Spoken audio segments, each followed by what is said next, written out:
I'm really looking forward to this episode today because it features a special guest who I have not connected with in many years.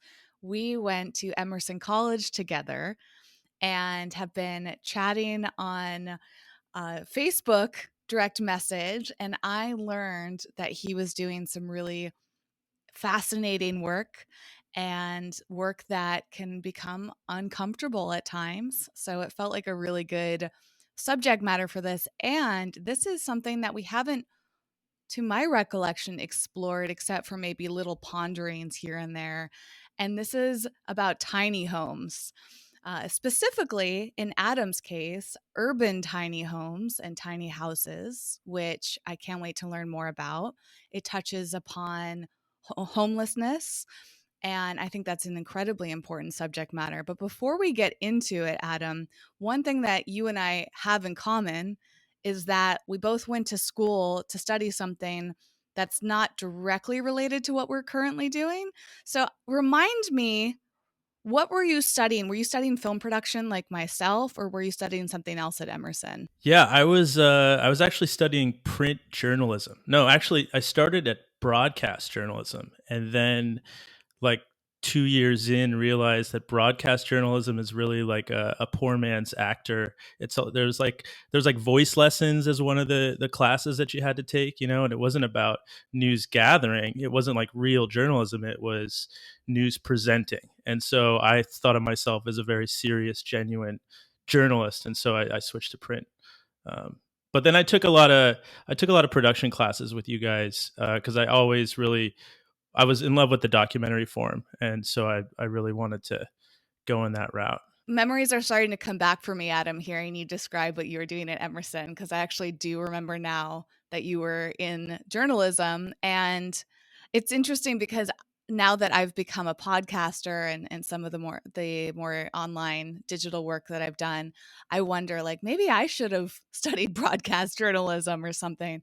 And funny enough that my accountant has made me put the word journalist to describe myself for my taxes, because I guess like the government better recognizes that than like saying you're a social media content creator.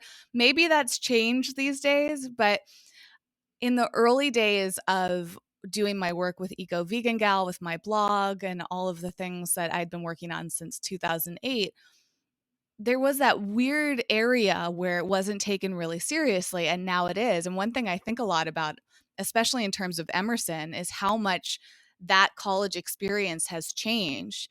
I'm not 100% sure about Emerson, but I imagine this would be true because I've heard that some schools are now giving their students a track based on social media, based on becoming like an influencer and all of that, which I find super fascinating because when you and I were in school, we didn't even have YouTube, and so much had changed, right? Because for me, I really wanted to do video content, and that's what I ended up doing. I mean, we called it film, but I wasn't like attached to whether it was on actual film versus, video, whatever you call it. And it's just so fascinating to see how this has all evolved. So perhaps part of the work that we do now is really still very connected to what we were studying in school. I don't know if you would say the same, but since you've had a podcast as well, Adam, I'm sure everything that you studied and how you were developing in college has really impacted that in a lot of ways. Would you say so? Yeah, definitely. I remember senior year. Somebody did a presentation on what is a blog. So we graduated in 2005, and it was still like a new term, you know. So yeah, so much has changed. And then you and I went to the castle, and in Europe, we did a semester in Europe together. And if you remember Moses Roth, you might have remembered seeing like me and Moses just like running around with a camera arguing with each other about shots and stuff. That was at the time that the George Bush went into the invaded Iraq in 2003. And so Moses and I were doing like this interview tour of Europe, asking people what they thought about the war, what they thought about America, and all that great footage. We interviewed a woman in the red light district. All that great footage just kind of ended up, just somewhere in my basement or in my closet. But I did end up like a year after college editing this one moment when we were in Munich. I don't know if you remember when we went to Munich, with the group, and we caught this interesting moment with this young Iraqi girl holding an Iraqi flag in the square of Munich, and then our camera presence brought this big this crowd of people, and it just grew, and it became this screaming match. And so I edited all that footage together in like this weird, avant-garde way, and then was like, how can I put this up? And I started Googling around, and I found YouTube. This was like in 2005, maybe 2006, but it was just some obscure website back then. So I'd like, yeah, anyway, yeah, I think you're right. We had, Is that video still up on yeah, YouTube? it is. I'd have to dig up the title, but it's something like, yeah, a flag in Munich or something like that. It's just like a 2-minute little clip. Wow. Wow. I mean, 2005 is when YouTube started. So you were right there at cutting edge. And, for me, YouTube became a big part of my career. And I often wondered, like, what if I had really started taking it seriously earlier on? Because I didn't get super into YouTube until like 2009, 2010, which was still fairly early. But the people that had started just a few years earlier had that advantage. Now, granted, I had been posting similar to you, Adam.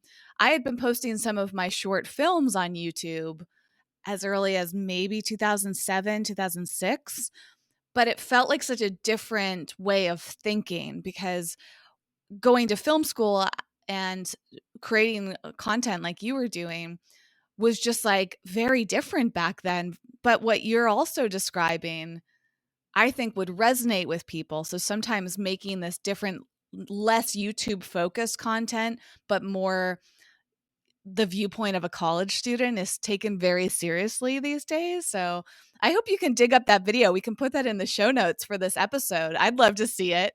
We have a transcript of this episode and links to anything we reference at wellevatr.com. So for the listener, you can go to wellevatr.com, find our podcast section. And Adam, if you can find that YouTube link, I will put it in there so that everyone can watch it. I'm getting so much nostalgia just thinking about going to school. Adam was referencing the study abroad program that we did, which it's so funny, Adam. Actually, I was wishing that I still have my Emerson shirt that I think I got either right before that program or while I was there. I know I had it when I was in Europe because there's pictures of me wearing that shirt. And I still have it to this day, but it's not with me right now. And I was like, gosh, that would have been the perfect shirt to wear during this episode for the YouTube version of this podcast. But another time.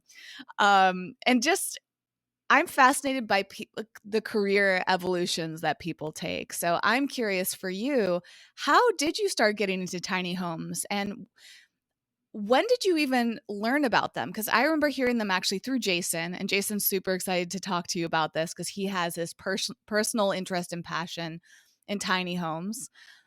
I'm curious, how, as you've been really in that world, Adam, how long have they been going on? Like, when did you first hear of tiny homes, and what was your journey going from broadcast journalism and studying different forms of journalism to getting involved in this tiny house movement? Yeah, thanks. So I tend to be long in my answers, so I'll try to be concise on this. But I was in New York during the financial crash, trying to be a reporter, and kind of through a romantic. It was a romantic reason to go back home to the Bay, and kind of my job fell through around 2010, and and then I kind of went through this period where I was still trying to find work as a reporter, but there wasn't a lot of stuff happening at that point, if you remember. Uh, and I just jumped on. I saw in New York a pedicab around Times Square area, and had talked to a driver. A pedicab is a big tricycle with seats in the back where you could carry tourists around. And I was cycling like up and down Manhattan to get to work. I lived in Brooklyn and was working in northern Manhattan. So anyway, I had I decided to jump on a pedicab, and in San Francisco, I fell in love with it, and it was kind of a temporary thing while I look for a real job. And then 7 years later, I'm like in love with pedicabbing, and maybe 2 or 3 years into it, about 2012, I'm just kind of YouTubing around, really into environmentalism at this point. Food, I think, you guys are, it seems, are very uh, inspired by food. Food is also a big motivator for me, and that brought me to thinking about the environment. And on YouTube, I came across tiny homes, and tiny homes in relation to permaculture and sustainable systems. And I was also going through this moment of, from the Great Recession, just realizing like there's nobody behind the wheel in our society. Like it's just it can fall apart. And so I was thinking seriously about like, how do I provide the basic needs for myself? How do I grow food? And so all that kind of lined up for me around tiny homes, and so I just jumped full in. And what really jump started everything was breaking up with my partner that I moved back to the Bay for, and getting a one-way ticket to Australia to study permaculture and work on farms. And so I was staying in a lot of weird situations and getting more and more into the idea of tiny homes. And once I ran out of money, and decided to come back to the Bay, uh, my housing my housing leap of faith was, let's figure out how to just jump in a tiny home. And so what I realized was the most direct way to do that, rather than try to build one that might end up taking you like 2 years. I needed housing, right then and there, was to just buy a used RV and renovate it basically, and you can find them for free or very cheap. So that's what I did, and that sent me down the rabbit hole, I guess. We actually had one guest on our show who talked about living in an RV, and Jason and I both get so excited about this. I can't wait to hear. Jason, I'm sure, has a list of questions. This is just so fascinating to me. I mean, it really lights me up, Adam. And it's funny how sometimes you don't even realize what lights you up until someone else starts talking about it. So I'm really glad that you're on the show because I think tiny homes are fascinating. Jason, I think you started getting into them, gosh, I would say 2013 or 14 perhaps. Like, it was like as they were growing in popularity, and before there was like shows on TV slowly showing up, like TV shows coming up with a tiny home concept. And I think you had a book about tiny homes, Jason. Like you were really considering it. And then it seems like your interest kind of dwindled. So I want to hear, Jason, like where you're at with that. But then the RV scene, Adam, I feel like that has even grown in massive popularity, converting vans, just traveling, people not actually having to pay rent because they're living out of their car, their van, buses. I'm sure you've seen so much of this, Adam. So your perspective on that is really interesting to me. And I'm very drawn to it as well because that freedom that comes along with not having a lot of things. We've talked about minimalism a bit on the show.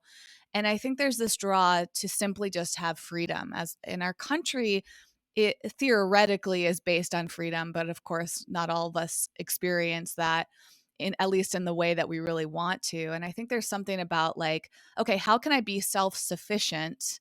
How can I depend less on others? How can I do whatever I want whenever I want? How can I have more money? And I think that's incredibly appealing. So, Jason, I think this is where you come into the conversation, which is what drew you, Jason, to tiny homes, and how would you like to engage with Adam in this conversation? I'm super curious to hear what you're going to have to say.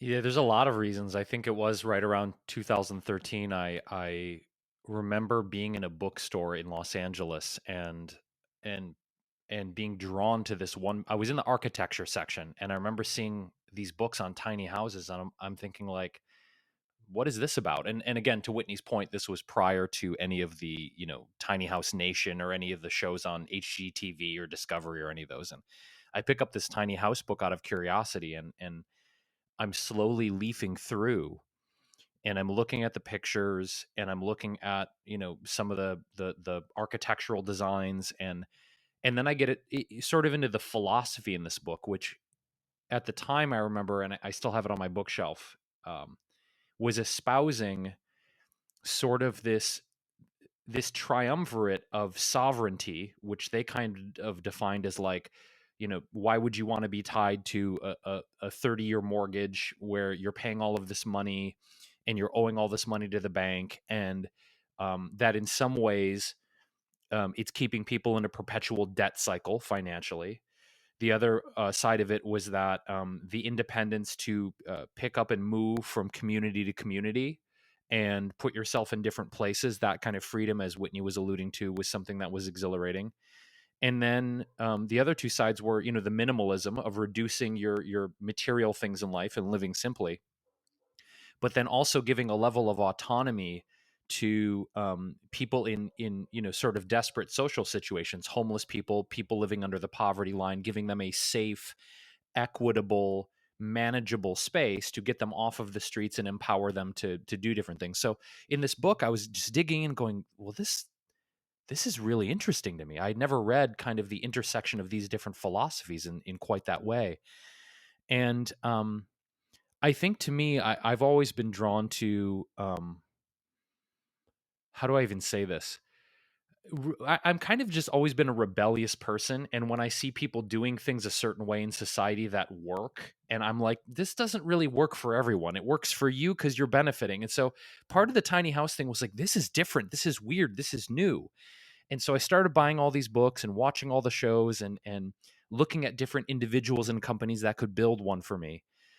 The reason that I don't know that I've lost enthusiasm per se is more so that um, the zoning laws in Los Angeles and the way things are set up in LA are not very friendly or conducive to the tiny house movement, as opposed to, and I want to hear more about your community, Adam, in Oakland. I've toured communities in Portland. I've gone to tiny house communities in Austin, Texas. And the municipalities that, from a legal perspective, are much more beneficial to doing those things, Los Angeles is not one of them.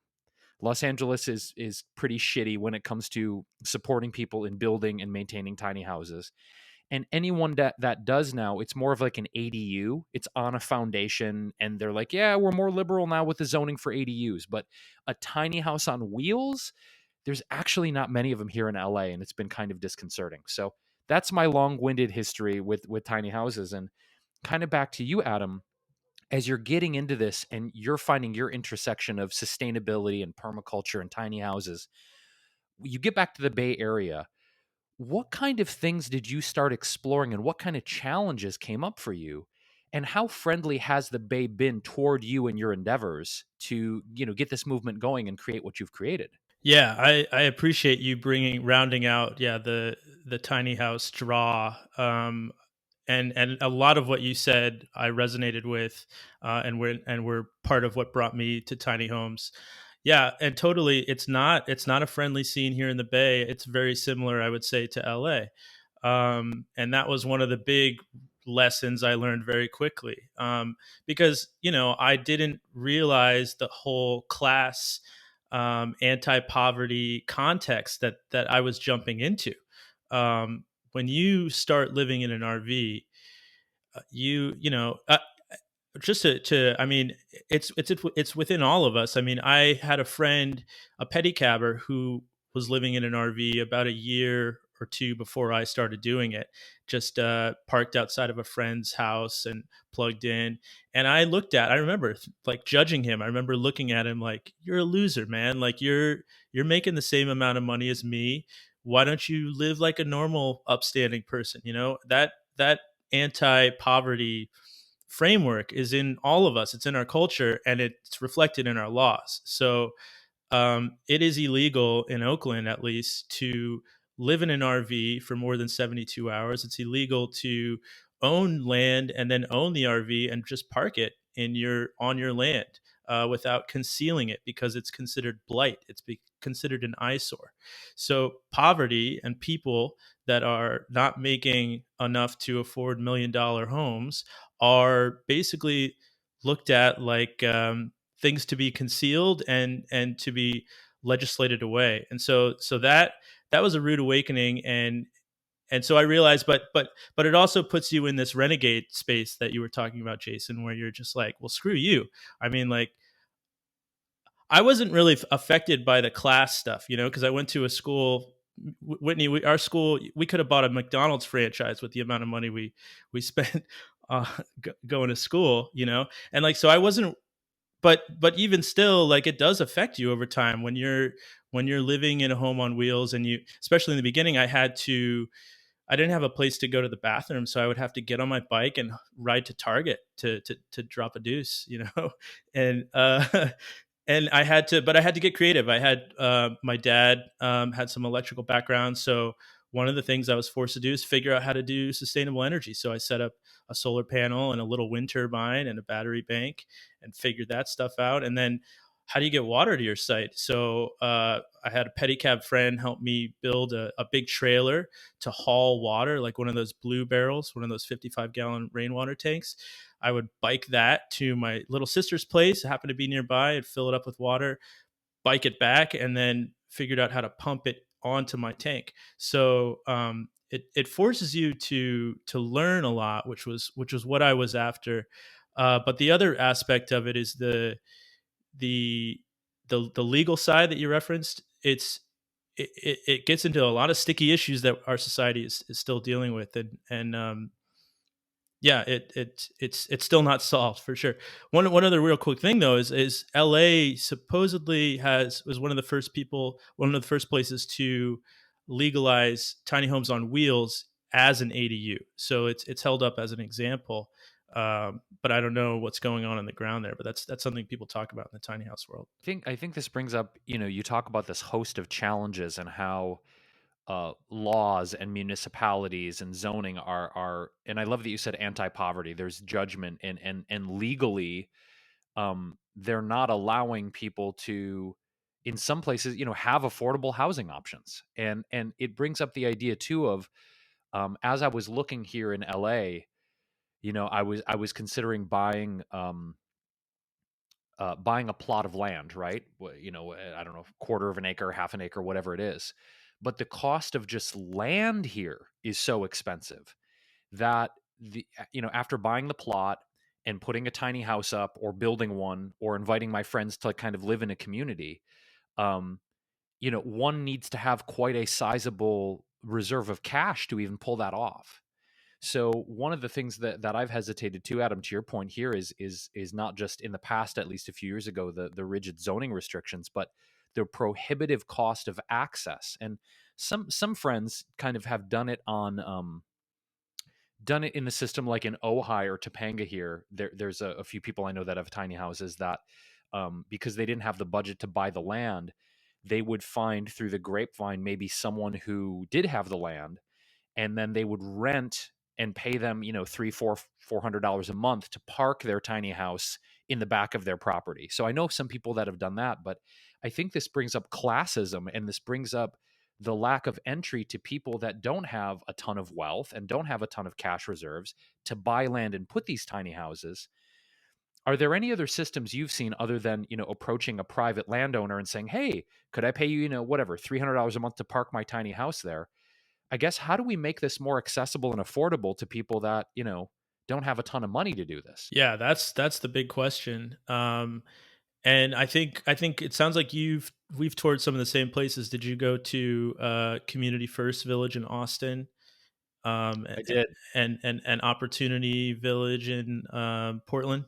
I did. Probably, yeah. Yes. Yeah. And Yeah. so both of those are great examples, but they're nonprofits, and the context is people who have been chronically homeless, and it's the city is usually in most cases giving land away, and then there's a lot of donated money to provide this quote unquote charity, and that's one model, but there's a lot of people that don't consider themselves homeless. They just want to do affordable housing on their own terms. And so the main way that they do it is, like you referenced, is finding an undercover backyard, lease situation.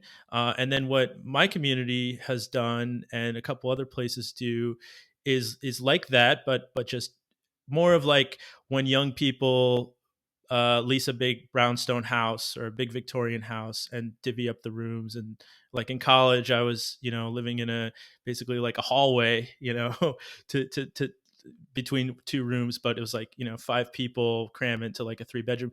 What we did is we just leased a big lot and we divvied up the costs that way, and we just rolled our homes in. So the legality is not there, but the logistics are there. It pencils out very well when you have fixed costs of just your land costs, your trash service, your internet, your water. In most cases, we're doing porta potty service because there's no sewer line connected. When you split those fixed costs across 5 people, 8 people, it gets affordable compared to if it's just one person. Well, let's talk about let's talk about what does affordable mean, because it's all relative, right? I mean, affordable in a place like Los Angeles, where Whitney and I live. Whitney has also lived in the Bay. I actually used to live in the Bay years ago. We live in two of the most expensive metropolitan areas in the world. So when you say affordable, Adam, what's an idea of?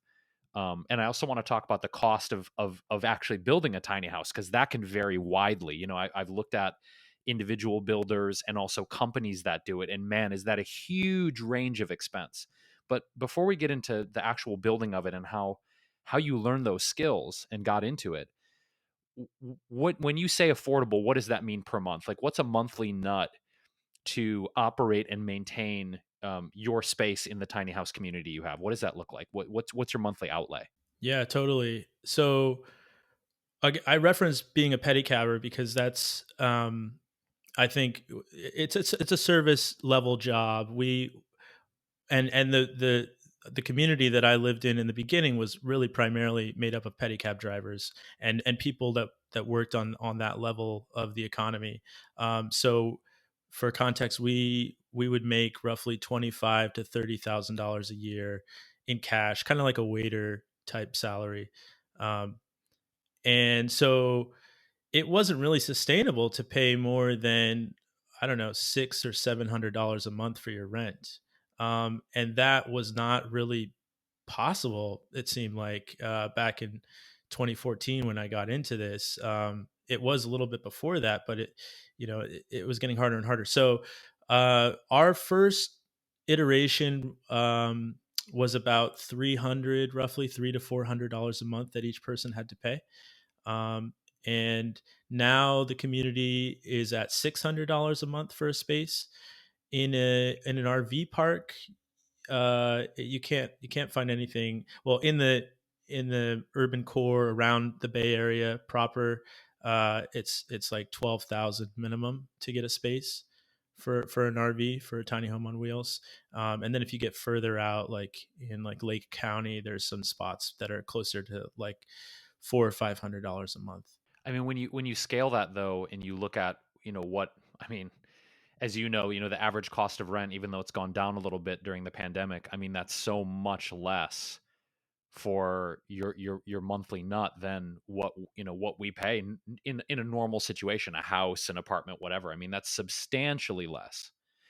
So it's interesting, and in that sense, I've heard when I've talked to certain people in my family about, wanting to build a tiny house and put it there, like, but you won't build any equity. And what about equity? And you should buy a house because you build equity in your credit and blah, blah, blah. And you can take out a home. They're giving me all these reasons, which they're valid. That's fine.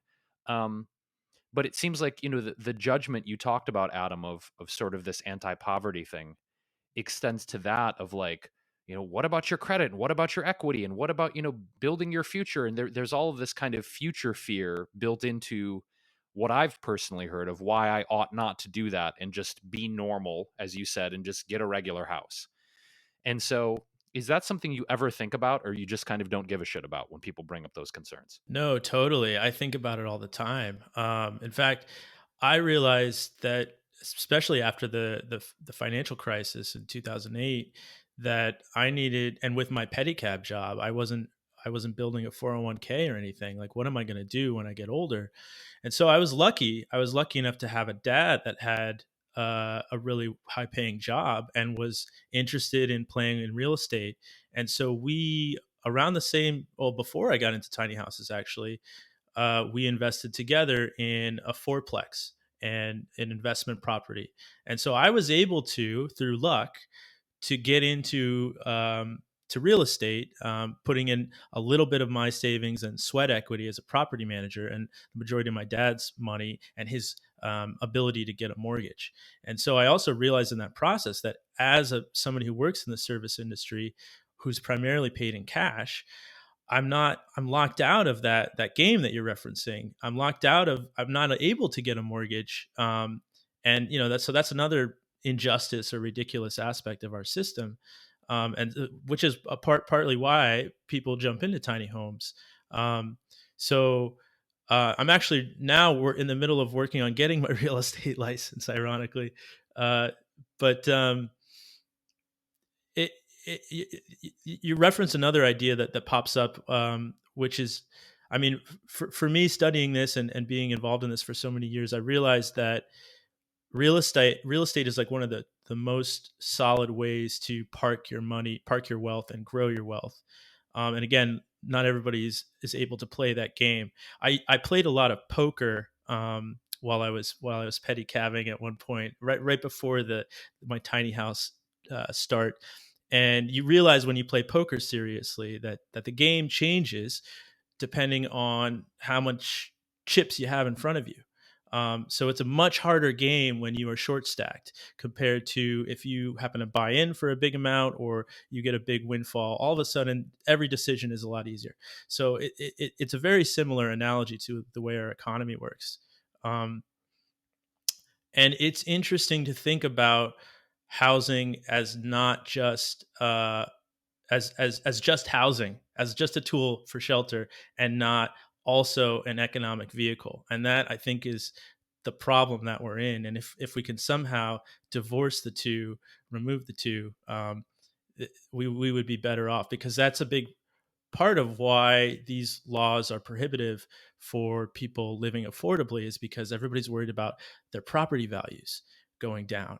And those people are the people that politicians care about, and where policies are framed. Wow. I mean, for the perspective of reflecting on the money involvement when it comes to how we live, I mean, I think this is one of, if not the main reason that younger generations are more and more interested in living minimally. It's like,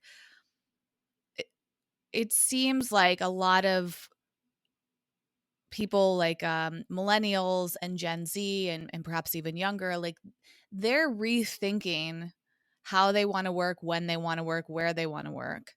They want that freedom, as I mentioned earlier.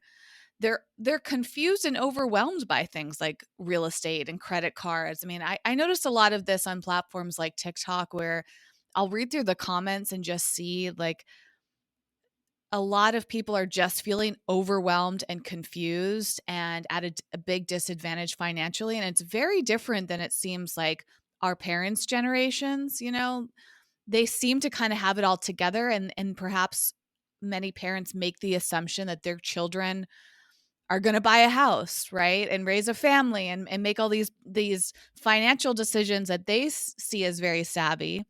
But let's just say, a millennial like us, if they're working in the service industry, which I think is very common, um, they're not getting those financial benefits. And so they're not set up in the same way that our parents, who many of which I just kind of perceive, I don't know if this is true statistically, but perceive them as having all these steady 9-to-5 jobs with all these benefits, and money was very different then too. I mean, Jason has pointed this out, how the average income perhaps has gone down, but housing prices are going up or staying the same. So they're not really matching each other anymore, which, Jason, I want to come back to you with that, if that is in fact what you were saying before, but just how money has shifted a lot. And of course, during COVID, we have whole new relationships with how we make money and how much money we're making and all of these different reflections as the government continues to change and how we're treated in the US with money. And I think all of these things considered, it leads a lot of people to say, screw it all. I'm getting a van. I'm living out of my car. And to your point earlier, Adam, and Jason as well, that is a little bit more acceptable and also seen as cool. I see this so much on TikTok. We see this on Instagram. It's really big there too. Like people living out of their vans, people converting buses, people living out of cars. Like all of that's actually become not just acceptable, but trendy.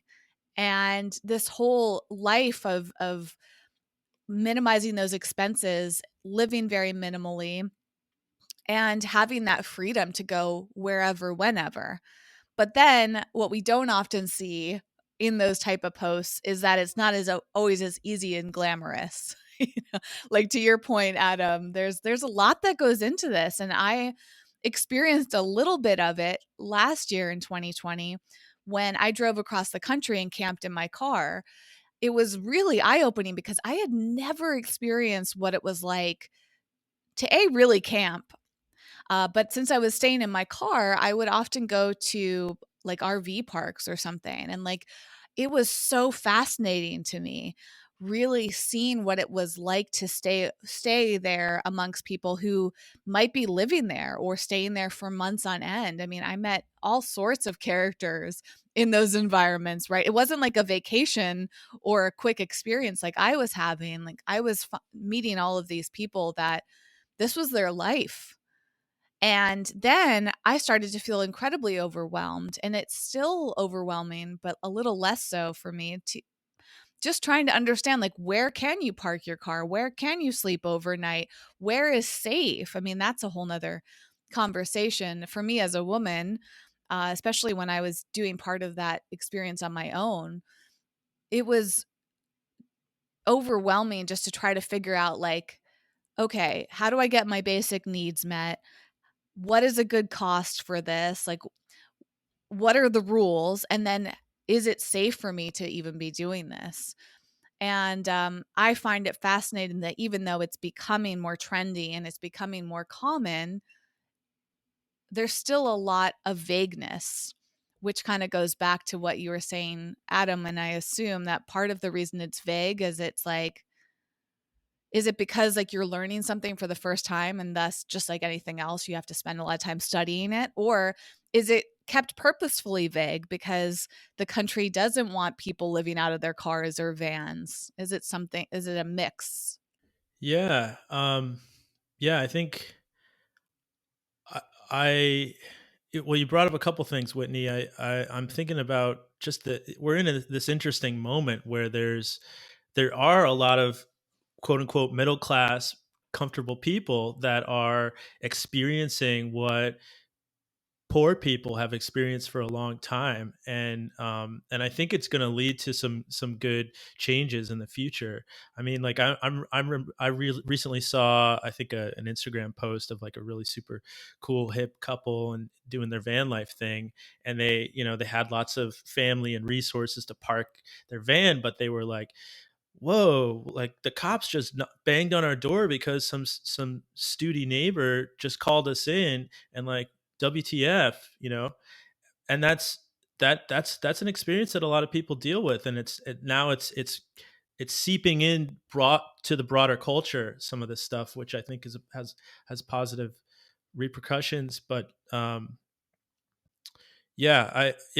safety stuff is huge. The other idea is it's not it's not always so great to live in small spaces, right? And to not be able to stand up to deal with sometimes the mold that can develop, or the moisture. You're not as insulated from the outdoor environment, the elements, which can be cool initially, but after like 3 or 4 years, it can kind of be a drag, and it can affect your overall mental state. It can affect your performance, out in the world, and it can start to drag on you. I mean, I've been doing it. I was doing it for about 5 years, but I also had the privilege to like go to Sundance every year and volunteer and stay in a really nice hotel. And I would travel a lot in the winter when it wasn't so fun. Um, but I recently, during the pandemic, moved in with my girlfriend into a studio, and she calls it the flush life, because we actually have flush toilets for once. And I was surprised at how it did affect my productivity, my mental state, to just have a little bit of these creature comforts, I guess. So um, yeah, that's another aspect. Is it camping full time, which is one way of thinking about it, can affect you. I think the promise, though, of tiny homes is that you can get a well insulated wood structure like the ones you see on HGTV, and eventually we can get them for more like the price of a car rather than like $60,000.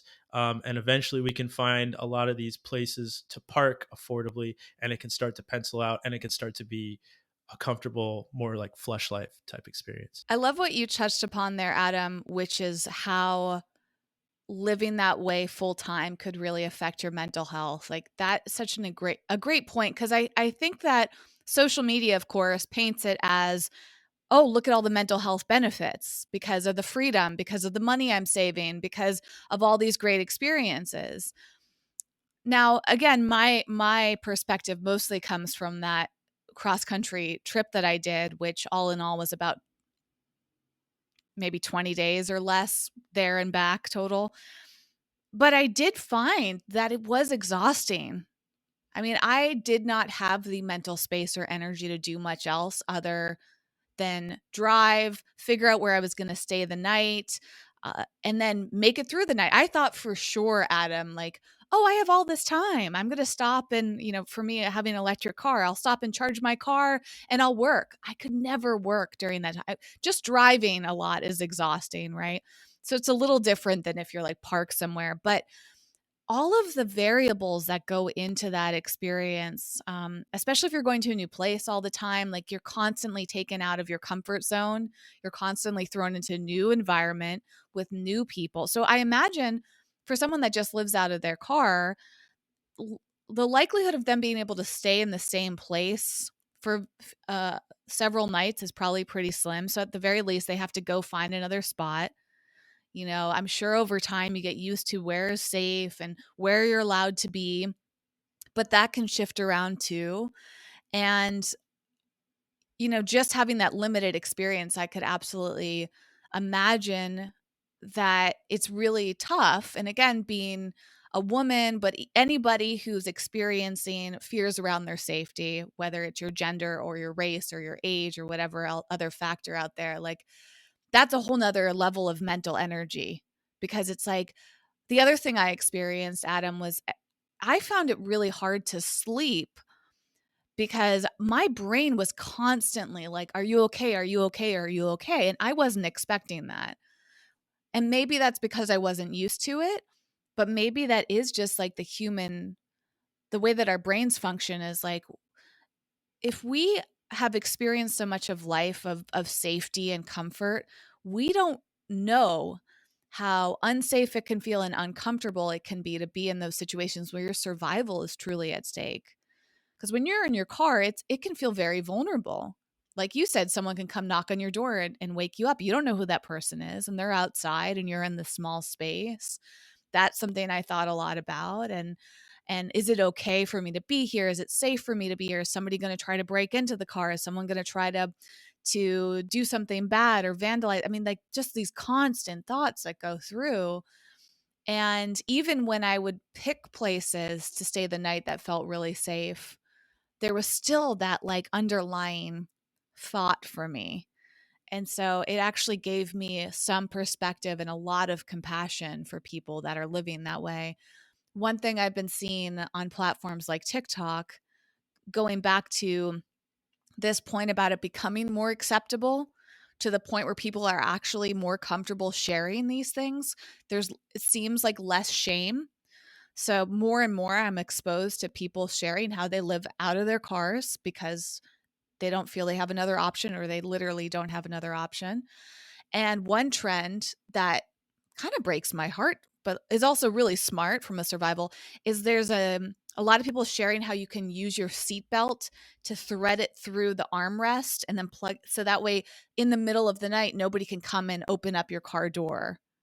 So like in I'm if you're listening versus watching on YouTube, I'm showing on our video version of the podcast, but like the handle where you would put your hand through to open up the car, people are now putting their seatbelt through that handle loop and then buckling themselves, or they're like putting it through the top. I mean, there's all of these ways people are rigging up their cars for more safety, which is really smart. But if you really step back, like, you recognize they're doing that because they're staying in their car and they need to secure it. And it's like they can't sleep if they're thinking about someone breaking into their car all night long, right? Which again is something I experienced a lot. And it's like, wow, can you imagine living a whole year that way? Like what that would do to your mental health, how exhausting it would be. Just wondering where you're going to sleep. Is it safe? How are you going to use the bathroom? That was something else I experienced because I was traveling during COVID. I didn't want to use public bathrooms, but I had the option to. So I got creative. I was trying to protect my health and by not, being in some of those situations, but like they were still there for me. To your point, Adam, like that flesh life concept is really real because like just thinking about how are you going to sleep, how are you going to use the bathroom, how are you going to eat, how are you going to have access to water, that could take up your entire day. How do you have the energy or time even to do anything else? And so that's the drawback to things like this if you have the choice of whether or not to live that way. But if you don't have that choice, I think it's an important thing to point out and realize about what other people's lives are like. Totally. I love that you brought sleep in. I was just do you guys watch the master classes? Do you guys do any of that? You know, those there's it's a new platform, streaming platform. I watched the master class on this PhD scientist at UC Berkeley that studies sleep for like the last 20 years. And sleep, what I learned, the big takeaway is that sleep is just like so massively important to our health. And it's not like it's a three-legged stool where it's like sleep, exercise, nutrition. It's like a two-legged stool of like exercise, nutrition, sitting on a platform of sleep. It's that important. And I love that you brought up compassion too, because that's definitely something I've learned in this journey. Is I definitely, I think like most people just kind of tune out homeless folks, and maybe there's judgment, maybe it's just they're totally irrelevant, but they're not me. And I don't see myself in them. And once you maybe if you travel a bit, like you did, Whitney, or you do something a little bit more adventurous, or not more adventurous, but something like long-term tiny home living like I've done, you start to realize like, oh, I could totally go crazy if like I just didn't get enough sleep for a couple days, and I could be that person talking to myself out on the streets.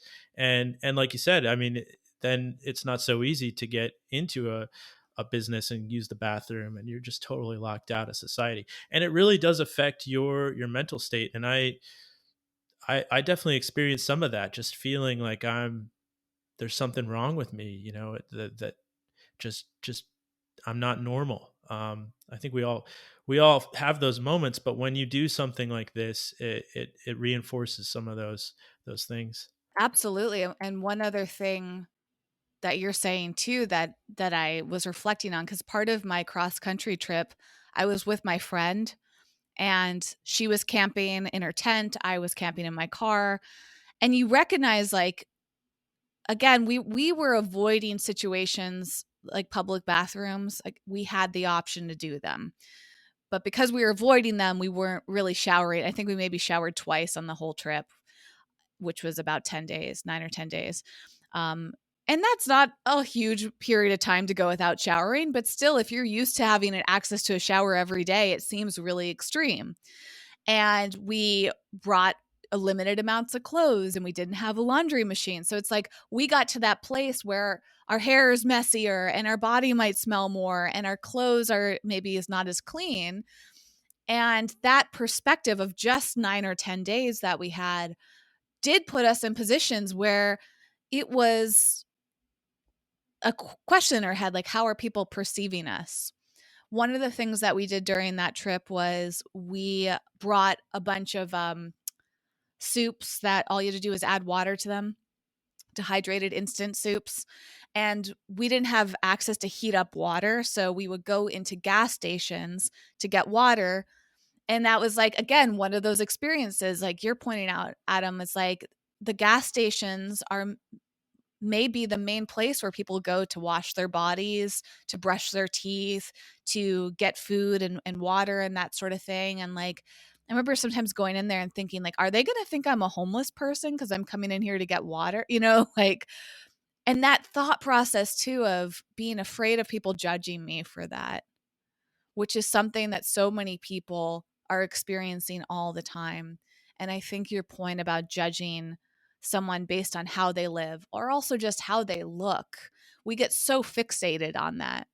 And I think many of us are functioning with this constant thought process of how do I look? How do I look to others all the time? And we have many of us the luxury of a shower and a laundry machine and money to buy clothes and for women to buy products to do their hair and makeup and men as well their own products. And it's like we take that stuff almost for granted, but it also consumes us so much. And I think one of the plus sides and one of the perspectives you could get out of traveling and camping for an extended period of time is you recognize how it's not really important on most levels, but at the same time, it's still a consideration because that's so much of how our society works. So it's like, I have to brush my hair because I don't want to be perceived in this way that doesn't even really matter, but I'm still afraid of what other people think of us. And to your point too, Adam, about how we will judge a homeless person without even recognizing, like, how did they get to that place where they look the way that they do and they live the way that they do and they are exhibiting behavior in a certain way. Like we have no idea. And I remember really starting to experience homelessness for the first time when I was actually at Emerson College in Boston.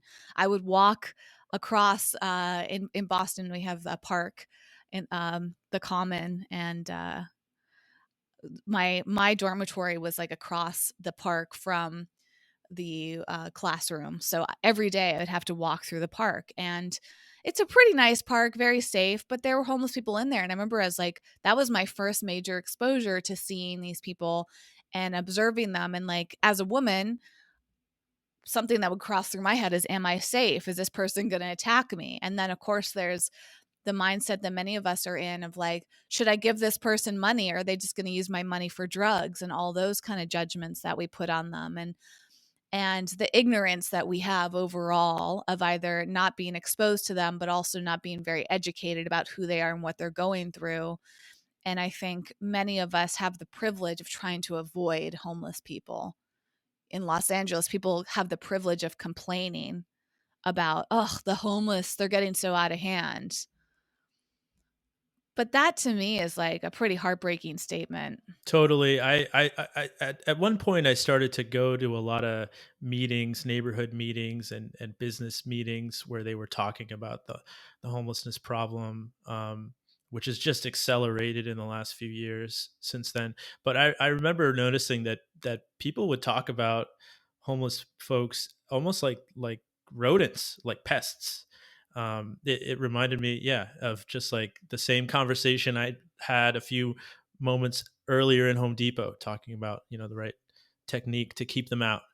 And but you also, I think you also realize when you get deep into this world that and maybe you saw this, Jason, just if you could just give somebody like 2 weeks of just like a steady place to sleep, and those basic needs that we all deserve, met, they turn around, and that's like hopeful for a society that we could get to, if we could figure out how to get those basic needs met for everybody. I wanted to make sure that your listeners get that it's also a really cool experience to live in a tiny home community. And I was going to kind of do my little spiel about our what I call a hipster trailer park is what we used to call it, because most of the people that live there never really experienced homelessness like you see, chronic homelessness, that sort of thing. And we had internet, we had ducks, we had chickens, we had bees, lots of space to grow food, and it can be a really cool scene. My question was going to be, you mentioned now that you've transitioned to living in a studio with your girlfriend. And so where are you at with it now? Since you're living there, do you go back and visit the community? Do you go and chill with friends there? And also, I want to also hear about professionally what you're doing, because we had a chance to dig into Tiny Logic and see some of the services and the consulting you offer, and I want to touch on that a little bit because I'm curious, who are you working with? And when you do have someone approach you with a tiny house or even an ADU concept, what's that whole process like for you? And what was that learning curve? And we go back to career transitions and that being a part of this conversation. Are you the one drawing up the architecture plans? Do you have architecture students you work with? Like what? How do you run the company and how do you build houses for people? I want to get into the nitty gritty a little bit because I know nothing about it. And how the hell did you learn how to do this? Yeah, thanks for asking. Yeah, so um, when we started the community, it was just I was the guy who I had previously managed a hostel when I was traveling in Central America after college, and kind of a little bit of a spreadsheet nerd, and had a healthy bank account. So I was the logical choice to kind of put my name on the lease, put my name on the bills, and manage the finances, sort of as like my gift to the community. And it was totally, just split it 5 ways initially. And then over time, I realized, well, I stepped into a lot of responsibility here. I could be sued from a couple different angles. Um, Ghost Ship. I don't know if you guys remember the Ghost Ship fires, which was like a big artist warehouse that erupted into an electrical fire and killed a lot of folks.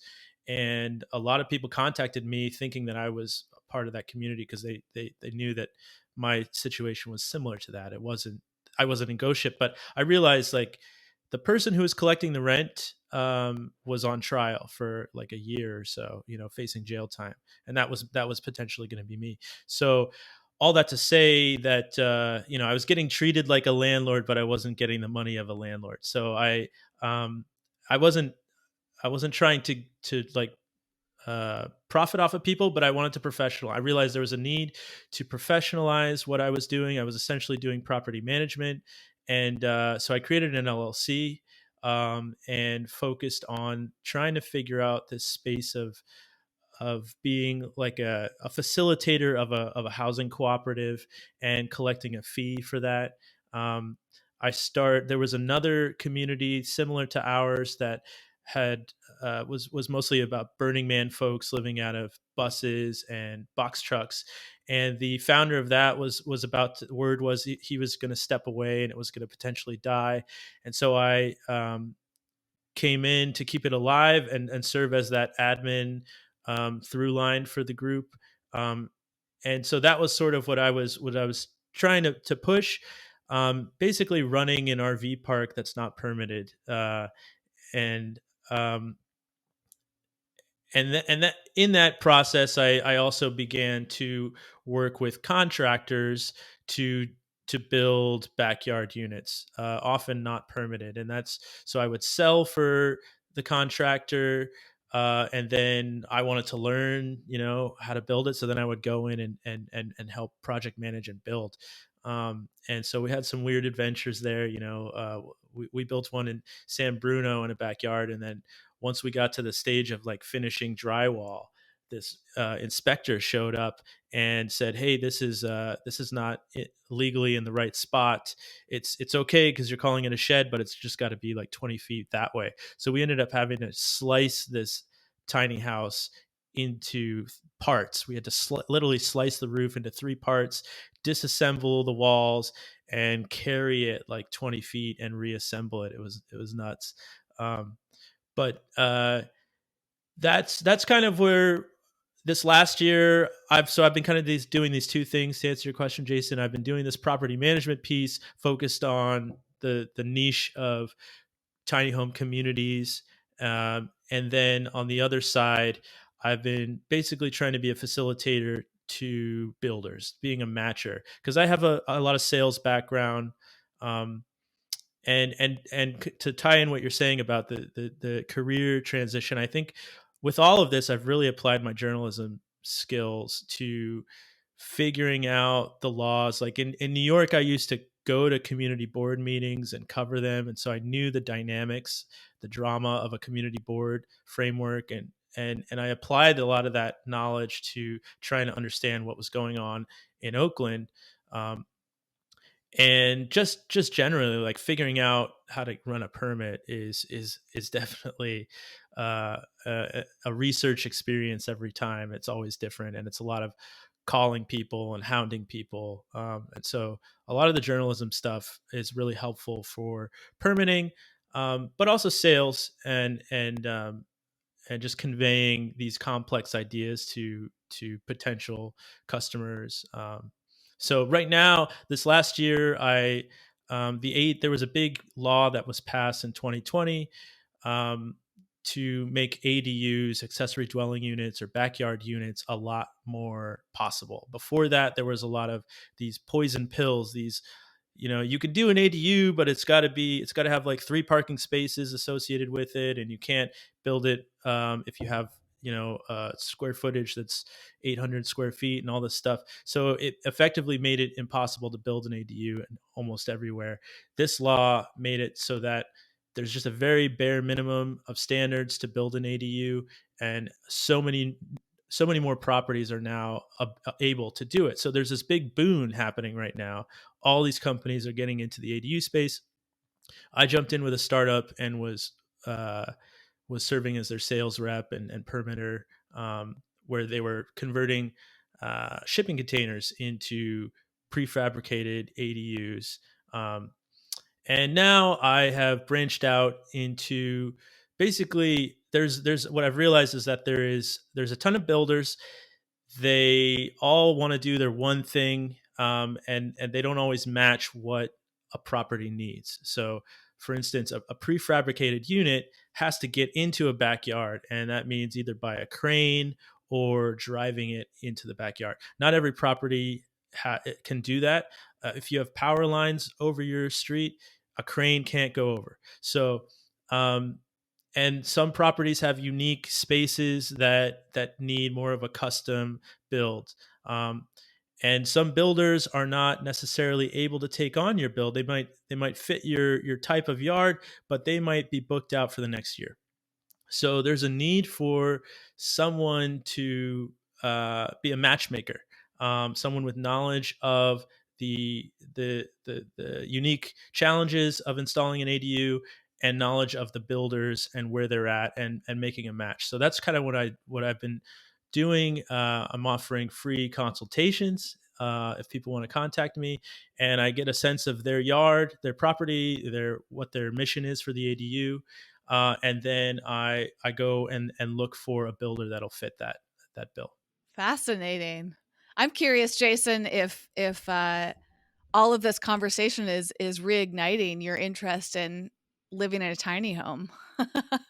Now that you know a little bit more about how it all works. Well, the issue that I have now is I have a lot of animals. And so I would need like a double stacked, I would need like a tiny house, like a 2-tier, you know, which I've seen. I still am kind of obsessed with looking at YouTube videos and articles, and over the years I've seen it evolve, Adam, from sort of boho hippie, sort of, aged wood, living up in Northern California. Not really my aesthetic per se, right? But kind of like ramshackle, very like rustic, And then now everyone's doing these, super modern tiny houses that, they feature them in Dwell and Architectural Digest. It's like, wow, a tiny house is an Architectural Digest. But I'm seeing people sort of provide an example of still affordably creating something that has maybe, like you said, more creature comforts. It's more advanced plumbing systems and different kind of black water toilets that are a little more user friendly. People aren't necessarily like pooping in a bucket like they used to, because in Costa Rica when I was there years ago, some of the tiny houses I saw there from the expats, it was like, oh, you poop in a bucket and you just take it. Okay, that's a choice. I'd prefer not to poop in a bucket. So my point is, I'm seeing more advanced, interesting designs in tiny houses that I say, oh, you know what, I could live in that, because I have 5 animals. 5 animals and van life are not necessarily compatible. I'd have to have like, oh, and this is, the litter boxes go in the back half. And anyway, my I want to go back to kind of accessibility and affordability for 1 second, because Can you just tell me your 5 animals? I'm super curious. oh, sure, yeah, of course. I was hoping, Jason, you'd I like have list off, like, I have a mini horse, I have an iguana, I have a capybara, I have a duck. it's not even that interesting, but they are my companions, and by God, through the last 14 months whatever of COVID, they've been a godsend. So I have 4 cats, Adam. I have Claudia and Lynx, Figaro and Julius, and then the newest member is a tiny French bulldog named Bella. So that's my 5. So in essence, if I kind of bundle them all together, they don't take up that much space. But in a van or a tiny house, I want them to feel they have autonomy and not too cramped. They're used to living in a house, and I'm used to living in a house. So it's another consideration of like, okay, I've got my, what do I keep? What books do I keep? What clothes do I keep? Do I keep my guitar? Where does the guitar go? Where do I set up? I've actually thought through in my head of like, how would I restructure my life to live in a tiny house? It's an interesting challenge. But, to go back real quick to the affordability, accessibility side of this thing, I think it's going to be interesting to see as we see a pretty massive attrition in places like New York, LA, and the Bay Area specifically, of how many middle class people have moved in the last year. Because, one thing that I've been looking at is buying property in LA, but I'm not able to, because the median house price now in LA is over $700,000 for the first time in history. And in Orange County, it's 800,000. That's the median price, right? So I've been talking to friends who have been going in and trying to buy a house. They've got good credit, they've got a stable job, etc. And they're saying we literally cannot buy anything because there are cash buyers coming in and dropping $100,000 over asking. And so middle class people with good jobs, blah, blah, blah, benefits, the whole thing, can't even buy a house here because they're so priced out of the market. So it's interesting to me to see you bring up ADUs, because in LA, the relaxation of that law here in LA was pitched as, we need more affordable housing in LA. There's not enough affordable housing. But I'm curious if this is actually a thing that's delivering on that idea, wherein a private homeowner or landowner is building an ADU, because they probably want to make more money. They want another passive stream of income. But what are they actually renting these ADUs for? Is it actually affordable? Or is it like, yeah, we're going to put up an ADU in Oakland, as an example, and we're going to charge, $2,000 a month for the ADU. That's not really an affordable option. So I guess my whole point in this is, in a place like LA, the Bay Area, New York City, it would seem that allowing ADUs and tiny houses to have more freedom could be a potential solution to offering more affordable housing options. But I don't know if the reality is necessarily panning out that way. What are you seeing, Adam, when you help people with ADUs, when you help people with these tiny house projects? Is it actually an affordable option, or is that sort of a pie in the sky dream that politicians want to say, yay, this will be great, but it doesn't actually work?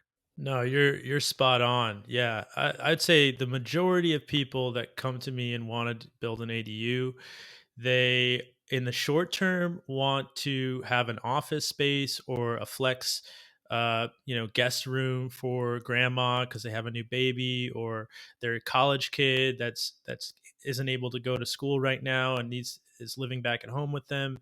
And then in the long term, they want to be able to rent it out.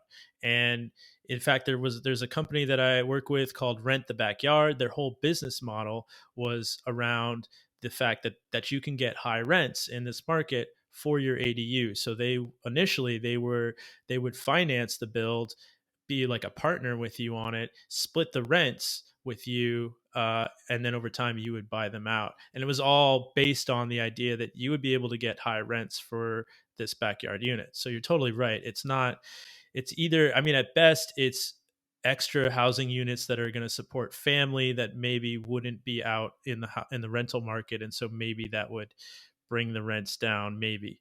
But yeah, you're right. I think for me, what I've realized in doing the numbers for this stuff is that the main cost line is the land.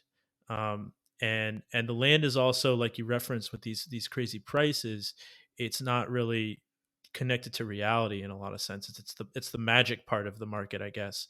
Um, so one idea that I've been playing with, and this kind of goes back to the homelessness approach, um, but maybe we can find a way to make it more, um, for everyone, so people don't feel like they're in that class category. Is just to use a piece of the commons. So I'm sure this is happening in LA. I know it is, actually, and it's definitely happening in the Bay. There's a ton of people that are just they move into their RV and they just set up shop on the side of the road. And so people are already figuring it out, and in a lot of cases it's really disorganized, and it's a problem. In some situations, though, people are keeping it clean. What I think would be cool is to come up with, actually, I think LA did a version of this where they had like a designated green streets. I thought I heard where it was, in these streets you're allowed to park and live 24/7 in your home on wheels. And what I think would be cool is like a parking pass that people could get that basically says to a cop or a neighbor, this person and this rig has been vetted. They or maybe they've paid a little bit to be vetted. They have this parking pass. The cops won't bother them. The neighbors will feel like, okay, this isn't a heroin addict who's gonna, leave a cow pie on my sidewalk. Um, and the like a an add-on to this idea would be to basically marry parklets with tiny homes. So I'm talking with a parklet architect right now about a pilot to basically create a parklet, with the permitting process of a parklet, but just slide a tiny house in there, and figure out how to connect it to utilities, or set up a system of trucks that regularly come and pump out black water and pump in fresh water and do a battery swap. But just to play with the idea of taking up, it's not much, it's maybe 2 or 3 parking spaces, maybe 300 square feet, and that will, I think, make things so much cheaper and more affordable if you pair that with the ability to acquire a tiny home on wheels affordably. Um, yeah, one quick add on to that is just like, we think about our personal space, right? Like, no matter where I am in the world, like there is a certain sphere around me that's like my space, right? Like you can't invade my space, even if I'm like in your house.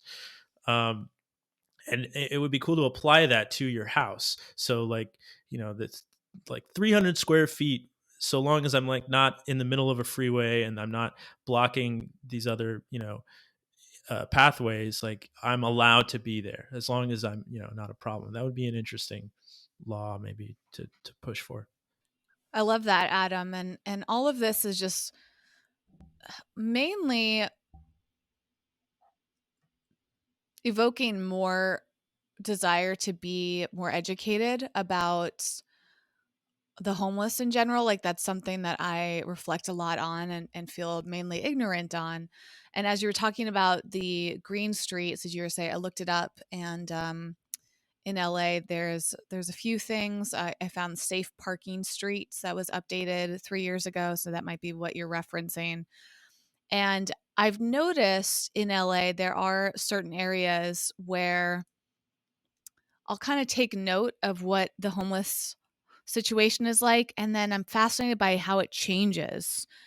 So, for example, in Hollywood, where I live, there are lots of tents around, and there'll kind of be some areas where you'll see a lot of people living out of tents.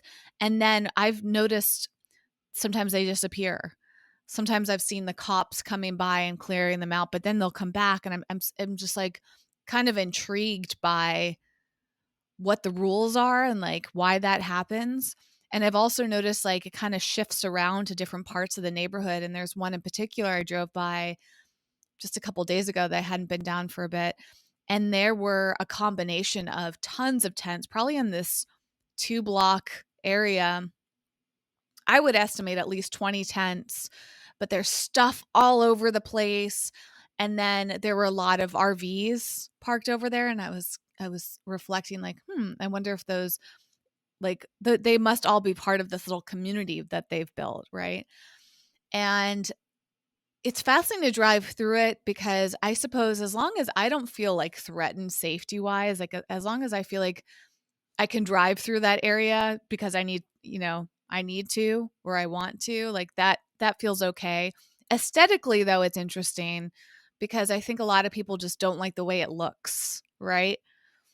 But if you really examine it and recognize that every human being deserves to live and have their space, as you're saying, Adam, I think that's a really important thing to remind ourselves as. And people don't live the same way, even in apartments. Like we can be judgmental about like what we consider messy or ugly or decorations we like or not. So if you really just try not to judge the homeless and say like this is another human being deserving of of living the way that they want to live. And sure, like to your point, Adam, like do we want waste in the street? Do we want used needles or drugs or whatever else? Like that threatens that like triggers us to feel less safe. And certainly there are ideas around, am I safe to walk through these areas? But then I start to examine that too, and I think like, is it really that it's not safe, or is it that we've been convinced it's not safe as a way of what's the word? Like being judgmental of these people? Like is that some misconception we have in our head that homeless people equal drug users, homeless people equal unsafe people, homeless people equal mentally ill? Because that's not always the case. And I think in a way, perhaps we've been brainwashed to think those things as a way of controlling and getting us to be judgmental and, you know, um, kind of leveraging people that live in those areas to say, oh, we can't have someone sleeping in their car on my street. We can't have someone putting up a tent on my street. It's like that. It also comes back to like that territorial mindset. And I suppose the more I learn about this, the more I step back and really wonder, like, where is the truth here? And then I need to be mindful that everyone deserves to have rights. I think that's what it really comes down to. Like each person, to your point, Adam, has basic human rights so that they can survive. And we also have to step back and recognize our privilege of simply having the financial resources to live in a certain way that not everybody else has. Yeah, totally. And you're bringing up two I think important things to note in that discussion is like they're part of the trash problem, and the eyesore aspect of a lot of encampments is because there's no outlet for trash. There's often no outlet for bathrooms. I mean, in a lot of cases, you hear about there are trash cans, but they've been locked by the city, or there are bathrooms at this park, but they have locked them up because they don't want to encourage someone to be there, and so trash piles up. And so there's if we provide water at public parks and bathroom at public parks for everybody. And if we could figure out how to provide trash service for everyone, and bathroom access for everyone, I think that would be go a long way to this eyesore problem, which isn't cool. The other thing though is that I noticed when doing my journey in tiny housing and looking across outside of the fence at folks who were camped out on the street and talking to them, you realize that there is like this spectrum, um, based on how the spectrum of I guess aesthetic pleasingness based on how long you feel like you're able to be in that space. So a homeowner on the one end of the spectrum, they're there. They're not going anywhere. They can throw 20 grand or whatever. They can spend a couple $100 making their space nice. It's going to stay there. It's going to be worth it. It doesn't make sense if you're camped out on the other side of the spectrum on the street, and you may only be there for maybe a couple weeks, maybe a month. You're going to just cobble together what you find. You're not going to put too much money or effort into it.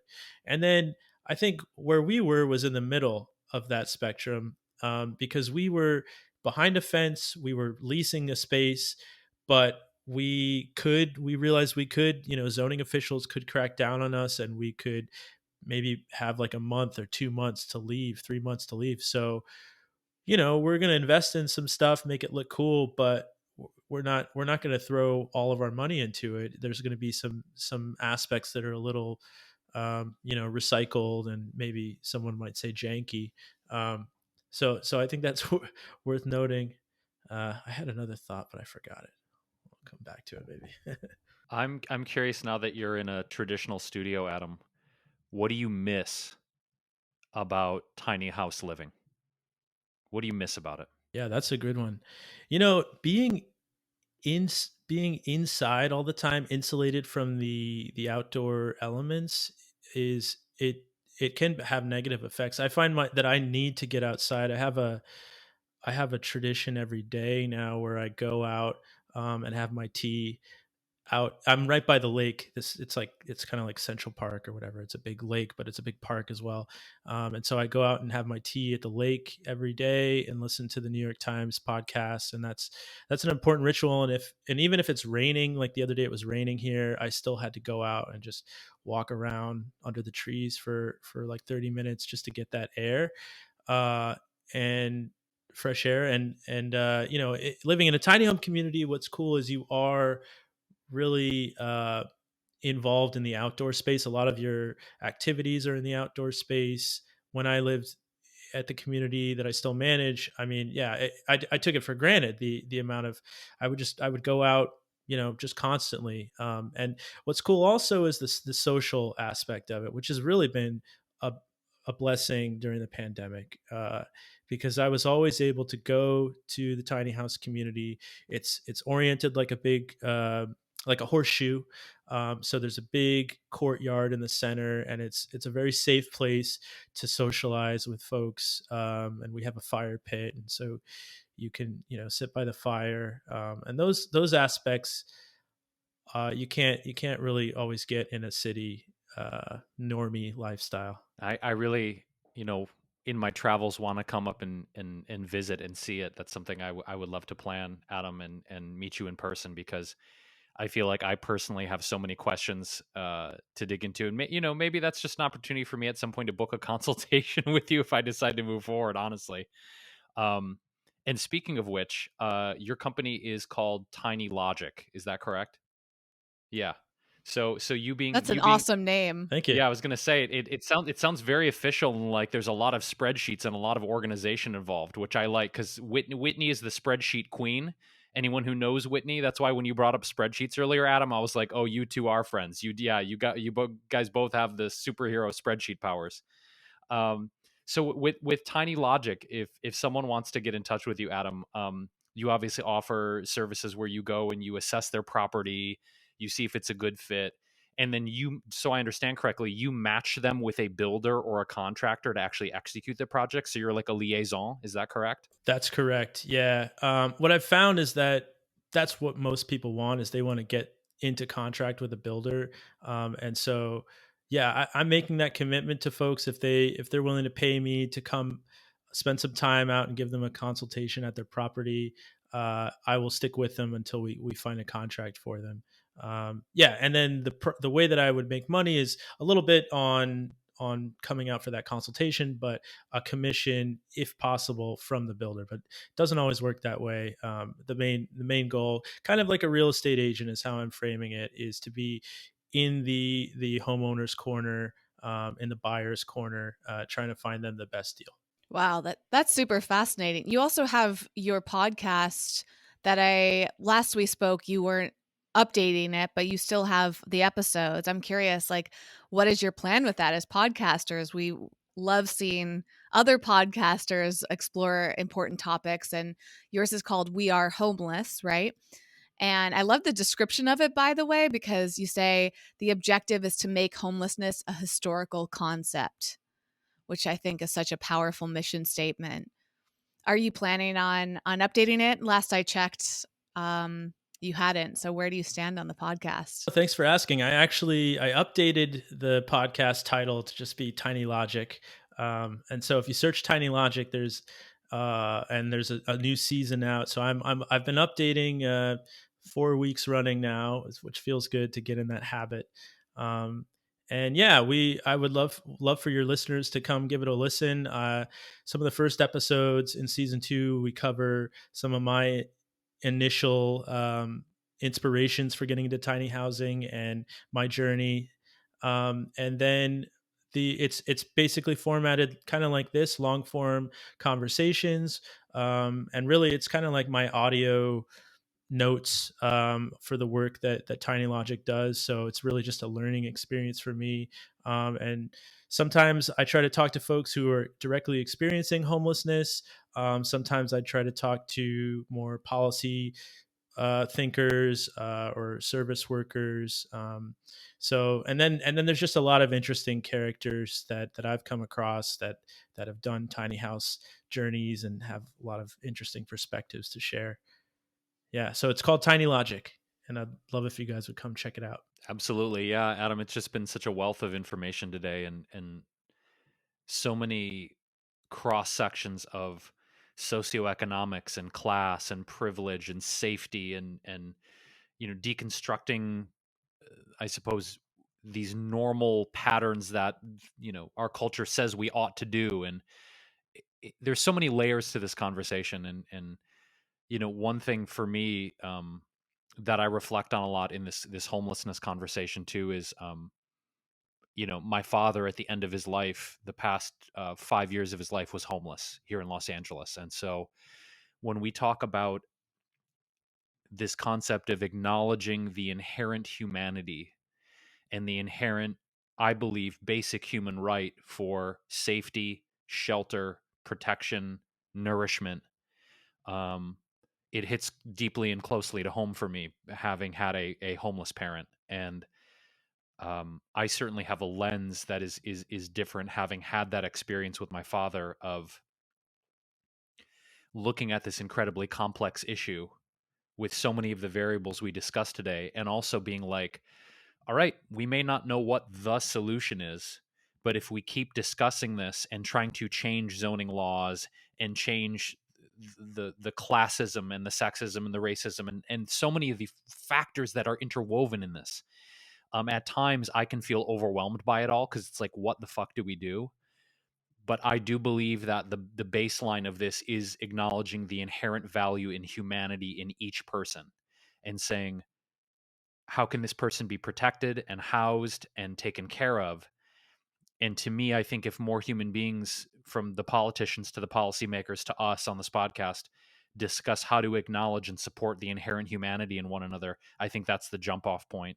And until we start to do that and not look at them, as you said, as rodents or trash or a problem to be dealt with, but these are human beings with feelings and emotions and complexities and rights. Again, from my own personal experience with my father, I feel deeply passionate about this. So with that being said, Adam, I'm sure there's going to be more conversations with you in the future for a variety of reasons. And for you, dear listener, if you have resonated with Adam's perspective and you want to know more about what he does with Tiny Logic, we will link to his website, his podcast, all of the resources for Adam Garrett-Clark in our show notes, which is wellevator.com. You can go there. It's WELLEVATR.com. Click on the podcast section And all the links to Adam's work and how to find him will be in the show notes there for you, and how you can contact him if you want to get a consultation with Tiny Logic, and also just pick this man's beautiful brain, because he clearly has one. So your wealth of knowledge and love and compassion, Adam, and I'm just really, really grateful to have met you through Whitney, and feel just a real kinship with you. So thank you for being and sharing on the podcast today. It's been wonderful. Hey, thank you. And yeah, I think there's a lot of different conversations we could have. So I look forward to continuing the conversation with you guys. This has been great. Thanks so much, Adam. It's great to be reconnected to you as well. It's a great way to catch up in such an in-depth way. And I just want to acknowledge you also for stepping up your podcast game again, because when we originally talked, you weren't sure where it was going to go, and I feel proud of you knowing that you're getting the word out about such an important subject matter. And as podcasters, we know that it isn't always easy to stay on track with posting, but when you have such an important subject matter like this, it goes beyond us. So thank you. And I hope the listener goes and checks it out and helps spread the word. We certainly will. And just grateful for all that you do, Adam. Thanks for being here.